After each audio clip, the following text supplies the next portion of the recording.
Assalamualaikum warahmatullahi wabarakatuh. Alhamdulillah, alhamdulillahilladzi wahabana ni'aman katsiratan hatta qadarna 'alal ijtima' fi hadhil laila al-mubarakah. Salatan wa salaman daimaini mutalazimaini ala habibina Muhammadin wa ala alihi wa ashabihi ajma'in, amma ba'du. Qala Allah ta'ala fil Qur'anil Karim, a'udzu billahi minasyaitonir rajim. Ya ayyuhalladzina amanu taqullaha haqqa tuqatih wa la tamutunna illa wa antum muslimun. Bapak-bapak takmir Masjid Al-Mahdi Peruntas 3 rahimakumullah, serta para hadirin jamaah salat maghrib rahimakumullah. Alhamdulillah, hari ini kita dipertemukan oleh Allah Subhanahu wa taala dalam keadaan sehat walafiat. Dengan kesehatan yang Allah berikan kepada kita ini, mudah-mudahan semakin menambah berkah umur kita, semakin menjadikan hari-hari yang kita lalui menjadi hari-hari yang semakin mendekatkan diri kita kepada Allah Subhanahu wa taala, serta dengan nikmat-nikmat yang hari ini Allah berikan, mudah-mudahan menjadi penyebab kita semakin tunduk dan taat kepadanya. Allah Subhanahu wa taala pernah menyampaikan satu ayat dalam Quran surat Al-Hujurat ayat 13. A'udzubillahi minasyaitonir rajim. Ya ayyuhan nas, wahai sekalian manusia, inna khalaqnakum min zakarin wa unsa. Sesungguhnya aku menciptakan engkau sekalian dari jenis laki-laki dan perempuan. Wa ja'alnakum syu'uban wa qabaila lita'arufu. Dari jenis laki-laki dan perempuan itu kemudian kita diciptakan berbangsa-bangsa dan bersuku-suku, lita'arufu, agar saling mengenal satu sama lain. Inna akramakum indallahi atqakum. Sesungguhnya di antara sekian banyak manusia yang Allah ciptakan di muka bumi ini dengan berbagai macam kondisi, profesi, suku, bangsa, kedudukan, itu yang paling mulia di sisi Allah adalah yang paling bertakwa kepada Allah. Innallaha ghafurur rahim. Innallaha alimun khabir. Sesungguhnya Allah maha mengetahui dan maha teliti. Artinya apa? Bahwa kita hidup di Peruntas 3 ini sebetulnya bisa jadi memang karena sesuai dengan rencana kita, atau mungkin bahkan kita sama sekali tidak merencanakan untuk tinggal di Peruntas 3 ini. Bapak-bapak mungkin ada yang datang dari Jawa Timur, ada yang datang dari Jawa Tengah, atau bahkan ada yang datang dari Jawa Barat, atau mungkin bahkan dari luar pulau. Nah, hari ini Allah takdirkan kita hidup di Peruntas 3. Kira-kira ada enggak Pak yang memang murni sejak menikah itu kemudian merencanakan akan tinggal di perumahan ini? Boleh angkat tangan Pak? Pak Bambang mungkin? Belum ada Peruntas 3 ini. Apa marhaban? Belum. Saya kira hampir sebagian besar dari kita ini tidak merencanakan untuk di sini ya Pak. Tetapi inilah skenario Allah yang kita sebagai makhluk itu memang sangat lemah. Maka yang kedudukan Sang Kholik itu sangatlah kuat. Kita ini tidak mampu Pak menentukan diri kita sendiri. Bahkan besok itu akan ada apa kita pun lemah. Manusia cuman hanya bisa merencanakan, tetapi segala penentu dari apa yang kita lalui di muka bumi ini adalah Allah Subhanahu wa taala. Dan hari ini profesi kita ini bermacam-macam. Ada yang pegawai, ada yang karyawan, ada yang pengusaha, guru, mungkin ada yang petani dan lain sebagainya. Itu semua adalah cara kita untuk mengisi hari-hari kita di dunia ini. Yang perlu kita ingat, yang perlu kita selalu renungkan, bahwa jadi apapun kita, bagaimanapun strata ekonomi dan sosial yang kita hari ini miliki, sesungguhnya yang paling mulia di sisi Allah itu adalah yang paling bertakwa kepadanya. Nah, bertakwa itu adalah bagaimana kita kemudian bisa bersungguh-sungguh untuk menjalankan apa-apa yang sudah diperintahkan kepada kita oleh Allah dan Rasul-Nya, serta bagaimana kita menjauhi apa yang dilarang. Simple sebetulnya, tapi sungguh sangat sulit. Karena kenapa? Karena iblis dan bala sekutunya tidak akan pernah tinggal diam, tidak akan pernah senang dan rela melihat manusia ini bertakwa kepada Allah. Ada orang yang sudah bisa bertakwa kepada Allah, ujiannya datang bertubi-tubi, baik itu ujian yang datang dari dalam dirinya sendiri, datang dari keluarganya, ataupun datang dari luar keluarga dan dirinya sendiri. Godaan yang datang dari dalam diri sendiri itu apa? Biasanya rasa malas, biasanya rasa puas. Saya sudah sholat 5 waktu dengan jamaah, saya sudah berinfak dan sedekah, cukup saya sudah qiraatul Quran, cukup. Biasanya rasa puas dan malas ini senantiasa menyelimuti diri kita. Belum itu datang lagi ujian dari dalam diri kita ini, yaitu perasaan tidak ikhlas. Digoda dengan perasaan lagi yang namanya takabur, digoda dengan perasaan sum'ah, dengan riya dan lain sebagainya.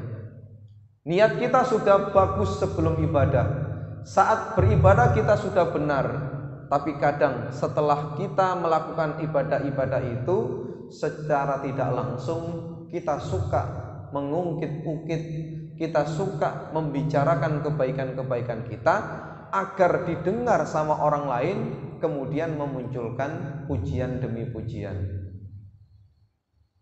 Sebagai orang-orang yang beriman, sebagaimana mengacu dari hadis yang cukup panjang, kisah antara malaikat Jibril dengan Rasulullah, bahwa pernah malaikat Jibril ini mendatangi Rasulullah, kemudian mendekatkan, menempelkan lutut malaikat Jibril kepada lutut Rasulullah, lalu bertanya tentang 4 hal.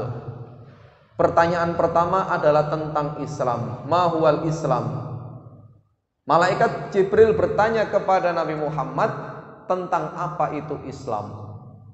Islam itu kemudian dijawab oleh Nabi Muhammad, antasyhada alla ilaha illallah wa anna muhammadar rasulullah wa iqamatis shalah wa itaiz zakah wa siyami ramadan wa hajjil baiti man istata'a ilaihi sabila. Ketika Nabi Muhammad ditanya oleh seseorang yang datang kepadanya tentang Islam, lalu Nabi Muhammad menjawab, Islam itu adalah bagaimana kita bersyahadat kepada Allah dan Rasul-Nya, lalu melaksanakan sholat, menunaikan zakat, berpuasa Ramadan, dan berhaji tatkala kita mampu mengerjakan. Lalu seseorang ini bertanya lagi tentang hal yang lain kepada Rasulullah, wa ma huwal iman? Apa itu iman? An tu'minu billah wa malaikatihi wa kutubihi wa rusulihi wal yaumil akhir. Kemudian yang terakhir adalah wa qudratihi khairihi wa syarrihi. Apa itu kemudian iman? Lalu Rasul menjawab, iman itu adalah ketika engkau percaya kepada Allah, percaya kepada para malaikat, kitab-kitab yang diturunkan, para nabi, hari kiamat, lalu dengan qada dan qadar atas kebaikan dan keburukan yang disampaikannya, yang mengikutinya. Lalu yang ketiga, seseorang ini bertanya kepada Nabi Muhammad, wa ma huwal ihsan? Bertanya yang ketiga itu adalah tentang ihsan. Lalu Rasul menjawab, anta'budallaha ka'annaka tarahu fa in lam takun tarahu fa innahu yaraka. Beribadalah kepada Allah seakan-akan engkau melihat Allah. Tetapi ketika engkau merasa tidak mampu melihat Allah, yakinlah bahwa Allah melihat engkau. Dan yang terakhir, seseorang ini bertanya, wa matas sa'ah, kapan hari kiamat? Lalu pertanyaan ini jawabannya dibalik oleh Nabi Muhammad, as-sa'il a'lam minal mas'ul. Yang bertanya sebenarnya justru lebih tahu daripada yang ditanya. Lalu Rasul menjelaskan beberapa macam tanda-tanda tentang kiamat itu dan hari ditentukannya kiamat itu. Nah, yang menarik adalah bahwa ketika kita sudah berislam, lalu kita beriman, diharapkan tingkatan yang lebih tinggi itu kita ini berihsan. Kalau seseorang itu sudah berihsan, dia beribadah seakan-akan melihat Allah, dan jika tidak mampu melihat Allah, dan itu pasti, maka yakinlah bahwa Allah melihat kita, maka insya Allah akan memunculkan keikhlasan yang kuat pada dirinya. Ibadah apapun diniatkan hanya karena Allah Subhanahu wa ta'ala, sebab yang mampu membalas ibadah kita ini hanyalah Allah Subhanahu wa ta'ala. Orang lain kagum dengan ibadah kita, orang lain kagum dengan sholat kita, tilawah Quran kita, kecerdasan kita, hanya sebatas kagum saja, tapi tidak akan pernah sanggup untuk memberikan balasan terbaik atas apa yang kita ibadahi itu. Oleh karena itu, ma'asyiral muslimin rahimakumullah, dalam rangka bertakwa kepada Allah, marilah kita senantiasa memperbanyak istighfar. Memperbanyak istighfar baik dikala kita ini sendirian maupun bersama-sama, baik dikala kita ini sedih maupun susah. Dengan beristighfar itu akan melunturkan dosa-dosa kita. Dengan beristighfar itu akan melunturkan khilaf-khilaf kita. Dengan beristighfar itu akan melapangkan hati dan dada kita. Kita akan menjadi tenang.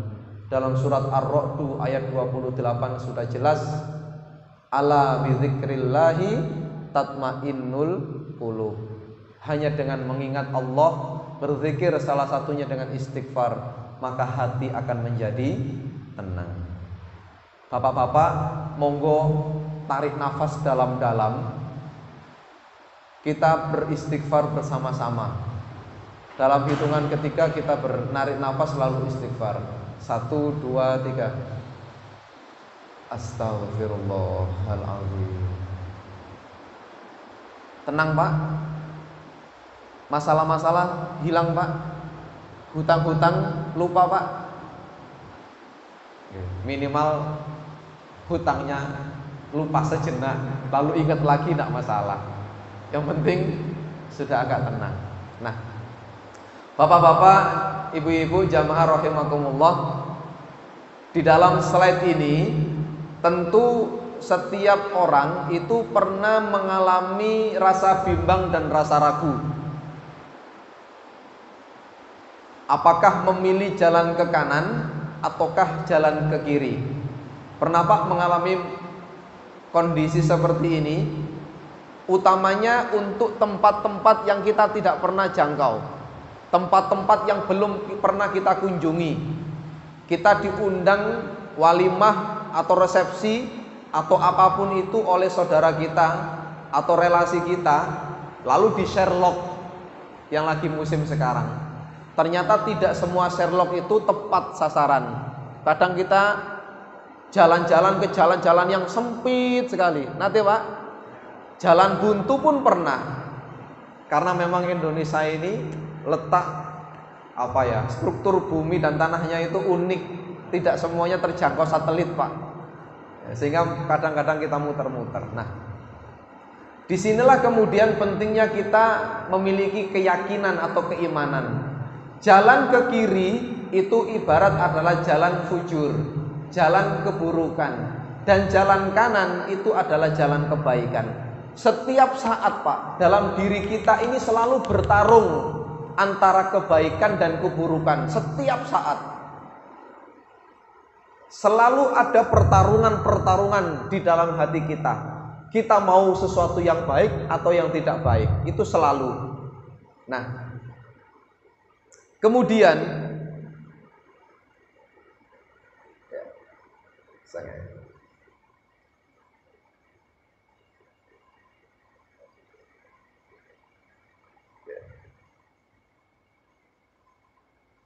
Nah, dua jalan ini kemudian Allah berikan kebebasan kita dalam memilih. Allah Subhanahu wa taala memberikan kebebasan memilih jalan hidup kepada manusia, maka manusia itu disebut dengan makhluk yang mukhayyar, makhluk yang dibebaskan untuk memilih. Kalau kita merujuk Quran surat An-Nahl ayat 78, di sana Allah memberikan modalitas. Quran surat An-Nahl ayat 78 itu modal bagi setiap manusia. Ketika manusia itu dilahirkan ke muka bumi ini oleh ibunya, lalu Allah bekali wallahu akhrajakum min butuni ummahatikum la ta'lamuna syai'an wa ja'ala lakumus sam'a wal absara wal afidah la'allakum tashkurun. Allah itu memberikan bekal bagi setiap manusia 3 hal. Pertama adalah pendengaran, yang kedua adalah penglihatan, dan yang ketiga adalah hati nurani. Setiap manusia punya itu. Setiap informasi itu pasti lewat 2 jalan ini, Pak. Kalau manusia itu tidak mendengar, ya melihat. Dari mendengar dan melihat itu masuk ke dalam pikiran dan hati nurani. Pertanyaannya, semakin sering mendengar apa manusia itu? Semakin sering mendengar kebaikan ataukah keburukan? Semakin sering mendengar kebenaran ataukah kesalahan? Nah, maka lingkungan itu penting, teman-teman itu penting. Sampai-sampai Rasul mengatakan almar'u ala dini khalilihi. Agama seseorang itu bergantung pada agama teman-temannya. Kalau teman-teman kita, lingkungan kita ini baik-baik, di lingkungan rumahnya baik-baik, di keluarganya baik-baik, di tempat kerjanya baik-baik, insya Allah akan selalu mengalir kebaikan-kebaikan, karena yang sering dilihat dan yang sering didengar itu adalah kebaikan-kebaikan. Berbeda dengan seseorang yang lingkungan rumah tangganya juga sudah kurang baik, lalu hidup di tengah-tengah teman-teman yang tidak baik-baik, tempat kerjanya juga tidak benar, otomatis yang dilihat dan yang sering didengar itu adalah sesuatu yang tidak baik, tidak benar. Masuklah ke dalam hati nurani, masuklah ke dalam pikiran, sehingga yang dipilih, yang dilakukan itu lebih banyak hal yang negatif. Maka dalam peribahasa sering kita memahami, jika seseorang berteman dengan pandai besi, meskipun dia tidak ikut ngelas besi, pasti sering kena percikan api. Sementara orang yang berteman dengan penjual minyak wangi, meskipun tidak membeli minyak wangi, pasti dirinya akan ikut wangi. Seperti itu pula kita dalam beribadah, dalam beragama. Maka lingkungan masjid yang seperti ini, lingkungan perumahan tempat tinggal kita itu, dan lingkungan rumah yang kita miliki, marilah kita pastikan yang baik-baik, sehingga akan ada medan magnet kebaikan. Maka kita sering ini Pak nggih, duka jenengan sering mendengar apa mboten? Ada yang namanya lingkaran setan. Nate pireng Pak. Lingkaran setan itu kalau seseorang sudah masuk ke dalamnya, itu akan sulit keluar. Kalaupun bisa keluar, itu tentu senantiasa dalam kondisi yang sangat berbahaya. Maka marilah kita pastikan Pak, diri kita, anak-anak kita, tentunya yang sudah remaja, yang sudah usia SMP, SMA, ini harus benar-benar kita kontrol dengan siapa mereka berteman. Sebelum kita ini menyesal bahwa anak kita itu jauh lebih nganut kepada teman-temannya daripada nganut dengan kita. Pak, Bu, banyak nggak Bu keluarga-keluarga itu yang kemudian kesulitan mengingatkan putra-putrinya yang sudah remaja? Ada nggak Pak Bu yang kesulitan? Dalam artian dinasehati melawan, dibiarkan melonjak. Ada apa tidak, Bu? Pak? Banyak. Sebagai langkah pencegahan awal, mari kita pastikan dengan siapa anak-anak kita ini berteman, supaya jalan yang dipilih, sekali lagi, karena manusia sebagai makhluk yang mukhayyar, ini betul-betul memilih jalan kebaikan. Menjadi orang baik itu tidak hanya seorang diri kita, tapi kita ini harus berjamaah, bersama-sama. Nah, yakni memilih dua jalan. Manusia mukhayyar itu memilih jalan kebenaran yang berisi tentang syakir, takwa dan iman, atau jalan kebatilan yang isinya adalah kafur, fujur dan kufur. Nah, ini berbahaya. Ini ada beberapa surat yang Allah berikan. Nah, baik, saya lanjutkan. Ya. Kalau kita memilih jalan kebaikan, jalan kanan, dalam surat Asy-Syams ayat 7 dan 8, wa nafsi wa ma sawwaha fa alhamaha fujuraha wa taqwaha.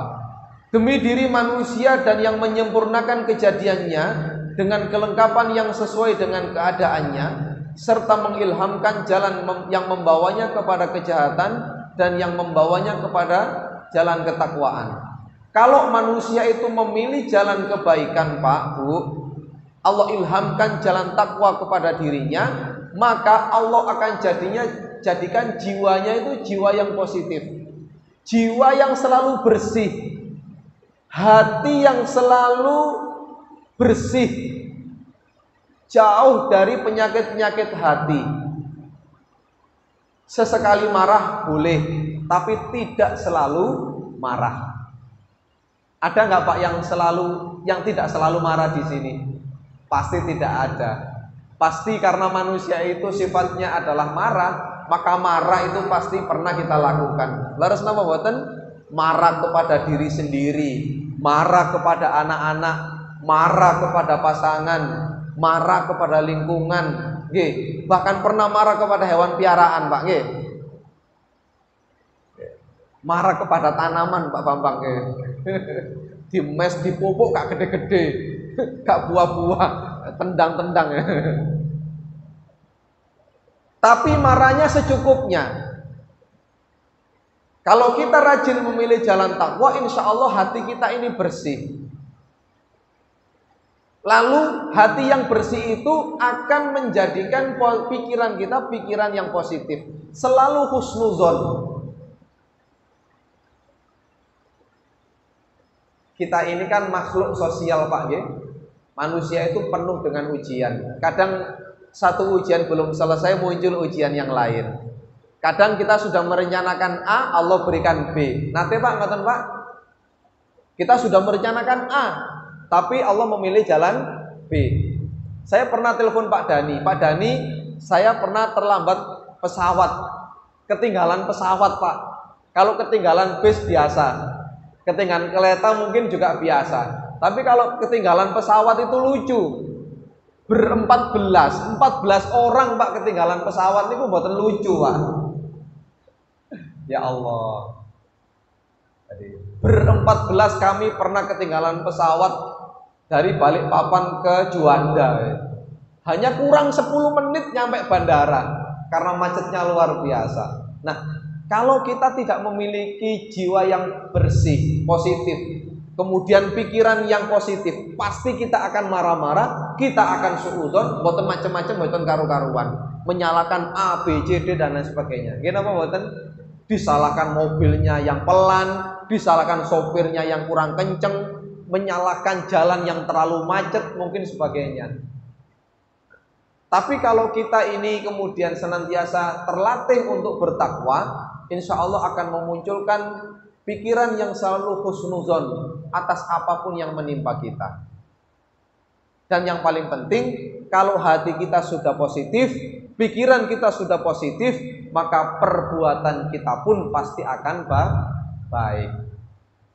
Sementara orang-orang yang senantiasa memilih jalan fujur, jalan kebatilan, ini jiwanya itu negatif, selalu saja memunculkan hati-hati yang tidak baik, suka benci, suka dendam, suka iri, suka marah, suka suudzon, hatinya itu selalu yang negatif. Ada teman berprestasi, Allah mungkin jalannya nggak benar. Ada tetangga bisa beli A, B, C, D dan sebagainya, Allah mungkin kredit. Kersane ya, tunai, cash, kredit terserah nggih. Itu urusan yang beli kendaraan. Tapi kalau kita sudah terbiasa tersusupi dengan hati yang kotor, maka apapun yang ada di depan kita itu jadi kotor. Pikiran kita pun ikut negatif, isinya itu suudzon saja. Ada berita datang kepada kita tanpa tabayun langsung berpikir negatif. Dan yang paling parah, maka perbuatan kita itu ya pasti akan buruk gitu.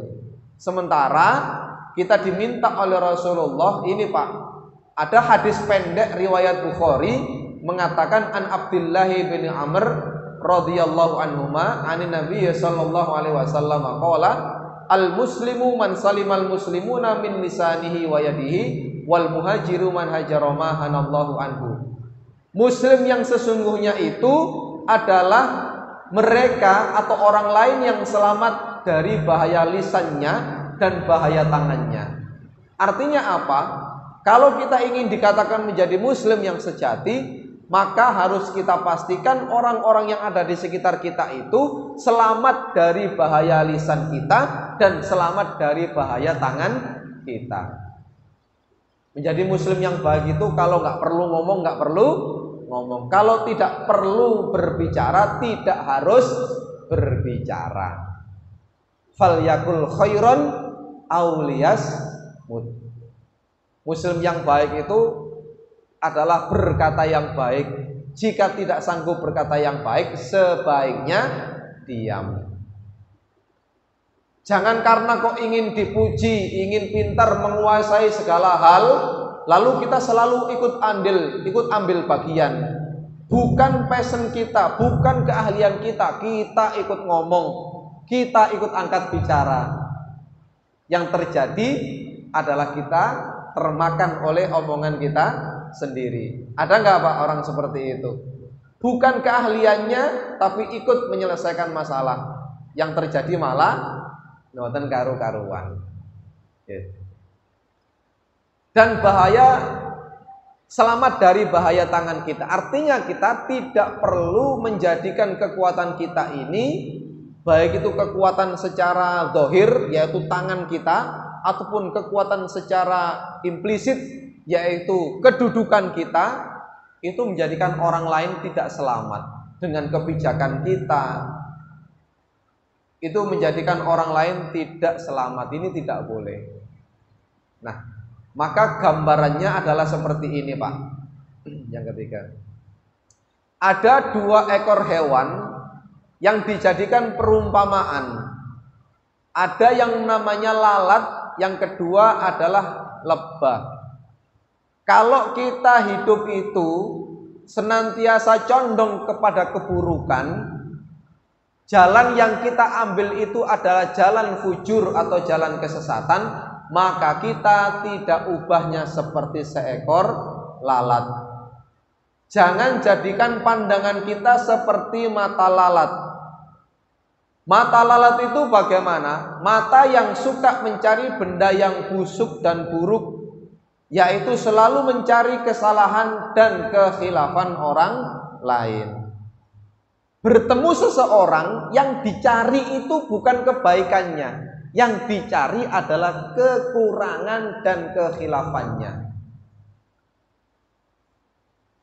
Berteman, bertetangga, bekerja, bertemu dengan siapapun, itu yang kemudian pandangan pertama yang muncul dalam dirinya itu adalah yang buruk-buruk tentang orang itu, yang dicari keburukannya. Ada seseorang yang sudah pakai pakaian yang baik, menyisir rambutnya dengan sangat rapi, tetap dikatakan, oh, sudah tua, dandanannya masih klimis, rambutnya klimis, nggak cocok, sudah tua seperti itu. Nah, ketemu orang tua yang pakaiannya bagus, yang rambutnya disisir rapi. Besok ketemu lagi dengan orang tua yang pakaiannya asal-asalan, rambutnya morat-morat. Sudah tua, bajunya jelek, rambutnya morat-marit, baunya ndak enak. Jadi yang muncul komentarnya itu negatif saja. Ada Pak seperti itu Pak? Atau mungkin kita, na'udzubillah summa na'udzubillah. Maka yang baik itu adalah kita jadikan pandangan mata kita ini seperti mata lebah. Mata lebah itu bagaimana? Yaitu mata yang suka mencari manakah letaknya harum-haruman dan manis-manisan, yaitu selalu memandang kebaikan orang lain. Kalau manusia itu ada kurangnya, itu tidak ditengok, tidak dilihat, tidak diangkat. Meskipun melihat ada seseorang itu ada kurangnya, itu langsung tidak serta-merta kemudian dijadikan penilaian. Itu mata lebah. Nah, baik, saya kembali sini. Maka ada hadis ini yang diriwayatkan oleh Imam Ahmad, walladzi nafsun Muhammadin biyadihi inna mathalal mu'min kamathalil nahl akalat thayyiban wa wadu'at thayyiban wa waqa'at falam tuksir walam tufsid. Demi Allah, sesungguhnya perumpamaan mukmin itu seperti lebah. Yang dia makan adalah yang baik-baik, yang dia keluarkan juga yang baik-baik. Bila hinggap di sesuatu, maka ia tidak pernah mematahkan atau merusaknya. Ini Pak, karakteristik muslim itu mestinya seperti lebah, kata Rasul. Yang dia makan itu yang baik-baik. Pantang bagi mukmin itu makan makanan yang haram, makan makanan yang syubhat. Yang dimakan adalah makanan yang halalan thayyiban, makanan yang baik-baik, yang halal, yang baik-baik. Maka Pak, Bu, hari ini ada yang menjadi kepala rumah tangga, kadang rezeki itu Pak nggih pasang, kadang-kadang surut, nggih Pak nggih. Kadang-kadang kita itu banyak uang, kadang-kadang itu kurang uang. Kadang dompet kita itu isinya uang ratusan ribu, bergepok-gepok. Kadang Pak 10.000 saja itu belum nyampe 5.000, bingung mau beli bensin. Nanti Pak, kata sengatan, kadang mungkin cukup buat berangkat kerja saja, tidak cukup untuk pulang. Tapi pantang bagi kita itu melakukan kejahatan. Jangan kita itu ikut-ikutan mutu orang-orang kafir Pak. Apa mutu orang kafir? Orang kafir itu bilang seperti ini Pak. Nah iya, jangankan cari yang halal, wong yang haram saja susah. Pernah Pak mendengar seperti itu? Jangankan cari yang halal, yang haram saja lo susah. Itu mutunya orang kafir Pak. Lalu kita kok ikut-ikutan? Ya wis lah ikut-ikutan haram, yang penting dapat uang. Nah kita jangan, kita balik. Insya Allah ya cari yang halal itu jauh lebih mudah daripada mencari yang haram. Itu kita. Dalam prinsip mencari rezeki tidak perlu malu, tidak perlu malu. Yang penting halal, yang penting barokah kita kerjakan. Maka semangatnya bapak-bapak dan termasuk yang menyampaikan ini adalah bagaimana kita itu beribadah seakan-akan kita ini besok mati. Tapi kalau urusan dunia bekerja, ya mari kita berkeyakinan bahwa kita ini hidup selama-lamanya. Hari ini gagal, besok berusaha lagi. Besok gagal, besoknya berusaha lagi. Terus seperti itu, insya Allah akan Allah berikan kesuksesan. Nonton lagi? Oke. Baik. Pak, ini kita belajar lebih banyak dari lebah Pak. Tadi saya ulang lagi, lebah itu satu hanya memakan yang baik dan yang bersih. Tidak pernah lebah itu memakan bangkai. Maka tidak pernah kita dengar madu bangkai kambing, madu bangkai ayam, madu bangkai tikus. Ada Pak? Jika dijual tidak akan pernah laku. Leres napa mboten? Tapi yang ada adalah madu bunga randu, madu bunga kelengkeng, madu bunga rambutan yang baik-baik. Maka mari kita bersemangat memberikan yang terbaik untuk keluarga kita, yang halalan, yang thayyiban. Karena yang dimakan oleh anak dan istri kita itu nanti kelak akan menjadi darah dan daging. Insya Allah dengan rezeki yang halal lalu dimakan oleh anak-anak kita menjadi darah dan daging, maka anak-anak kita akan menjadi anak-anak yang nurut, menjadi anak-anak yang solih dan solihah, mudah menerima informasi dan ilmu pengetahuan, mudah menghafal Al-Quran. Amin Allahumma amin. Yang kedua Pak, lebah itu memilih lingkungan yang baik dan bersih. Mari kita pastikan lingkungan tempat tinggal kita ini baik-baik, masyarakatnya benar. Kalau ada yang buruk, yang jahat tidak perlu diikuti. Ya Pak, sekarang berjudi online itu viral Pak. Bapak-bapak yang hari ini di HP-nya ada aplikasi yang muter-muter, yang nyepin-nyepin itu, hapus Pak, dihapus saja. Mas-mas, para pemuda, adik-adik barangkali ada, itu ayo di warung-warung kopi itu Pak jenengan tinggali, jenengan sesekali ngecek atau lho Pak ya, sesekali jenengan teng warung kopi, tumbas kopi ningali aktivitas pemuda itu ngapain sih? Aktivitas pemuda-pemuda kita ini ngapain? Aktivitas bapak-bapak ini kita ngapain? Ini ku lek ningali HP ini ku mesti miring Pak, boten kenceng mesti miring. Itu lebih khusyuk daripada sholat tahajud. Leres napa mboten? Koncone ngomong niku mboten delok blas, tapi ngrungokno. Ada hujan, motornya diambil orang nggak akan pernah tahu Pak. Kalau sudah HP-nya miring, nyepin game online, motor depan rumah diambil orang itu nggak ngerti. Mungkin anaknya digendong orang pasti nggak akan ngerti. Di tempat-tempat rekreasi itu kalau udah kecanduan HP, anaknya digendong orang nggak akan tahu. Ini bahayanya. Kalau ada masyarakat yang seperti itu harus kita jauhi. Ini. Saya lanjutkan sebentar. Lebah itu memiliki kerjasama tim yang sangat bagus. Menyusun rumah lebah yang sangat indah itu tidak bisa sendirian, bersama-sama. Kalau ingin mewujudkan ini berjamaah, maka berjamaah harus solid. Berjamaah pasti pernah ada gesekan, tapi bagaimana kemudian kita selesaikan dengan baik sesuai dengan aturan-aturan Allah. Lalu sangat taat pada pemimpinnya, yaitu Ratu Lebah. Kalau mau minta lebah itu ke timur, nggak perlu dikusak Pak, nggak perlu, cukup diambil Ratu Lebah, yang lain akan ikut.